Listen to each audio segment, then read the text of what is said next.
दोस्तों, बॉलीवुड की धक धक गर्ल के नाम से जानी जाने वाली अभिनेत्री माधुरी दीक्षित की एक अलग ही इमेज लोगों के दिल में बसी हुई है।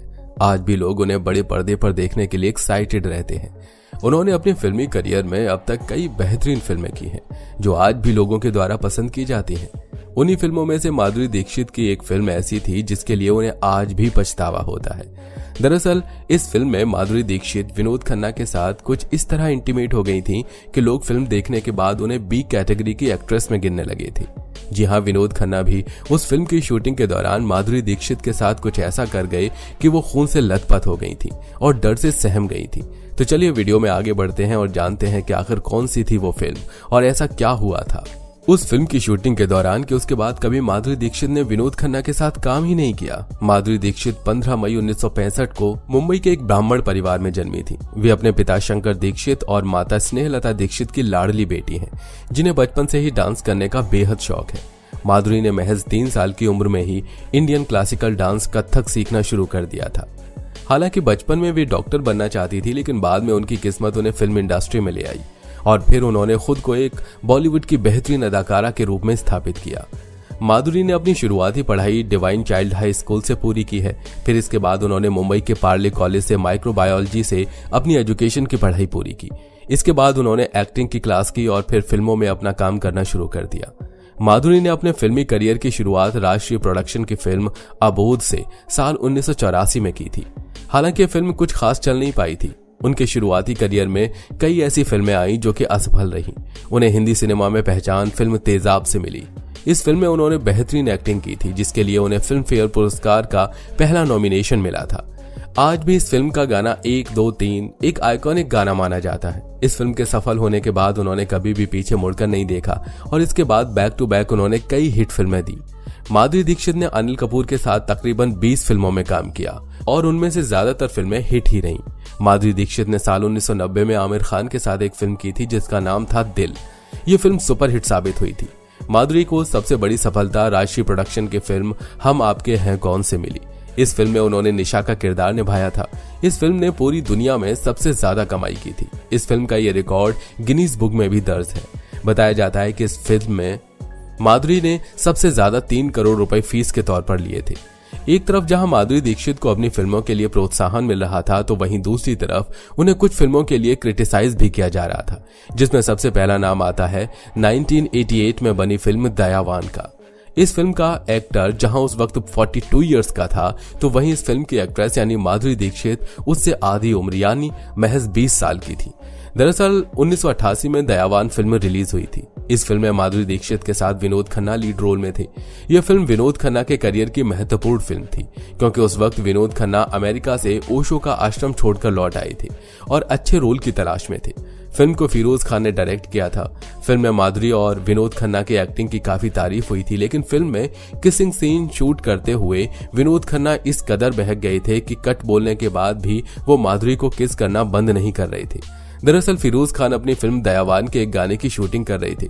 इस गाने में एक सीन था जहां विनोद खन्ना को माधुरी दीक्षित को किस करना था।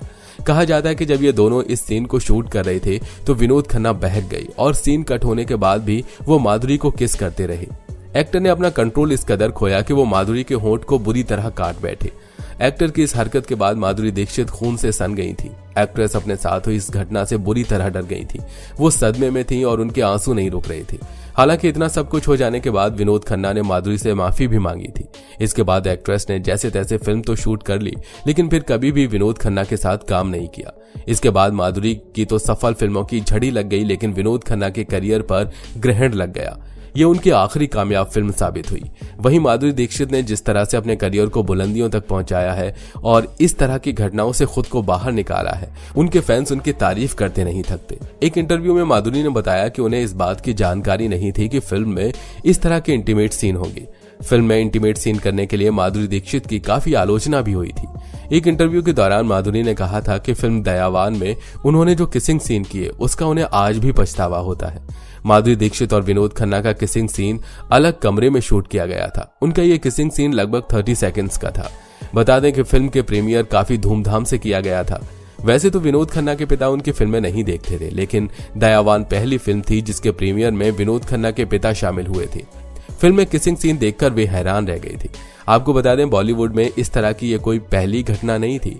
इससे पहले भी फिल्म के सेट पर जब जब इंटीमेट सीन शूट किए गए थे तब तब एक्टर्स इस सीन को करते हुए बहके थे। सिनेमा के इतिहास में इस तरह के किस्से अक्सर सुनने को मिलते हैं और इसी के बीच बॉलीवुड एक्टर विनोद खन्ना का नाम भी उन्हीं सितारों की लिस्ट में जुड़ चुका था जो बोल्ड सीन देते वक्त खुद पर काबू नहीं रख पाई थी। आपको बता दें कि इन सारी आलोचनाओं के बाद माधुरी दीक्षित ने 17 अक्टूबर 1999 को डॉक्टर नेने से शादी कर ली। शादी के बाद वो अमेरिका चली गई। माधुरी ने शादी के कई सालों बाद तक बॉलीवुड फिल्मों में काम नहीं किया, जिससे उनके फैंस को एक बड़ा झटका लगा। करीब 12 साल बाद अमेरिका में रहने के बाद फिर से माधुरी ने भारत में वापसी की और इसके साथ ही फिल्मों में फिर एंट्री की। शादी के बाद माधुरी दीक्षित पुकार, ये रास्ते हैं प्यार के, हम तुम्हारे हैं सनम और देवदास जैसी फिल्मों में नजर आई। इसके बाद माधुरी ने फिर से फिल्मों से ब्रेक लेने का सोचा। माधुरी का करियर सुपरहिट चल रहा था।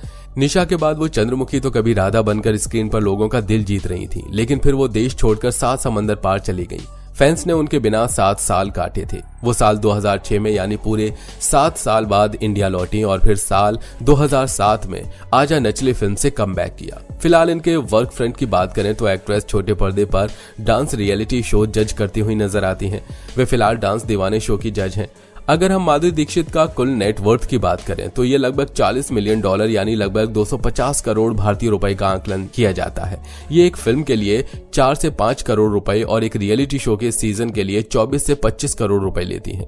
माधुरी की अधिकांश कमाई ब्रांड प्रमोशन से आती है। माधुरी दीक्षित एक एड प्रमोशन का चार्ज कम से कम 8 करोड़ रुपए करती हैं। इसके अलावा देखा गया है कि माधुरी दीक्षित के नेटवर्थ ने पिछले 3 वर्षों में 40% की रफ्तार से बढ़ाई है। इतने बड़े नेटवर्थ और कमाई का वो कुछ हिस्सा दान में भी देती हैं। आपको बता दें कि माधुरी दीक्षित ने महाराष्ट्र में एक गांव को भी अपनाया है, जहां के लोगों के खर्चे का वो अधिकांश हिस्सा खुद उठाती हैं। तो दोस्तों, ये थी माधुरी दीक्षित की कहानी। आपको ये वीडियो कैसी लगी हमें कमेंट में जरूर बताएं और हाँ, वीडियो अगर पसंद आई हो तो वीडियो को लाइक करें, साथ ही अपने दोस्तों के साथ शेयर करें और अगर आप हमारे चैनल पर नए हैं तो नीचे दिए गए लाल बटन को दबाकर चैनल को सब्सक्राइब जरूर कर लें।